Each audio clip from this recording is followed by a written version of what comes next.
Next thing we're going to look at in the podcast today is top tips, both SatMap and Garmin's. This is a regular feature that we're bringing in. So I'm going to straight over to Andy for his Garmin top tip of this month. Brilliant. All of the units, Garmin units we've talked about, a nice feature of them all, you can record a track of where you've walked that you can then review back and play back in the Basecamp software, or if you've got one of the units that syncs with the app, you can look at that track. Now, I often get asked by customers when they're navigating with the GPS, and I'll agree with customers, I think this is a great feature.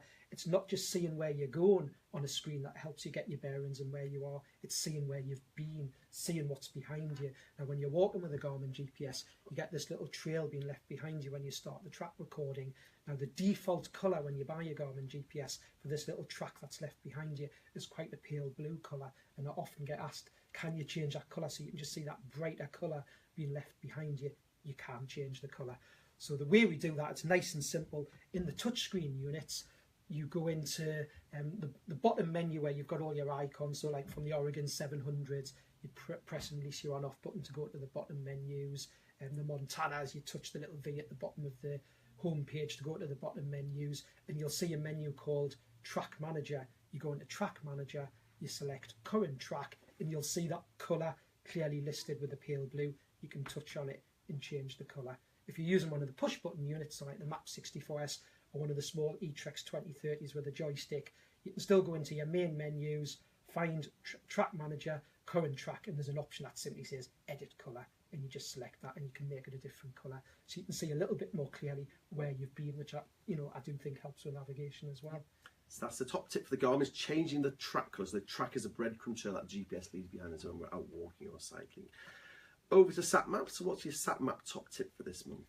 Often get asked with the SatMap units, maps not loading. It's just one of those queries I get on a regular basis. The SatMaps come with high resolution maps. When you first turn your SatMap unit on, they can take a little while to boot up on the high resolution maps. They are a high resolution map, that's why you get that slight delay. But I often get calls from customers saying, right, I've let my unit boot up. The new Active 20 is a lot quicker booting up with these high res maps, but I'm still not seeing the Ordnance Survey map on the map screen of the GPS. What the SatMap unit does, it remembers the last place that you were zoomed in at. So if you've been on a walk and for whatever reason you finish the walk and you zoom right out on the map page just to see a much wider scale of where you are, when you next turn that unit on and it all boots up and it's went through the process, you get a screen that comes up to tell you what map you've got in your unit. You go to the map page, it's not there. And you have a little symbol at the top of a SatMap unit in the very top right hand corner that normally looks like three grey conical, I would say three grey wine glasses. Shows you what I do on a weekend. But in that top right of the screen, and customers will ring and say, it's not there, I can't see it, my maps aren't loading.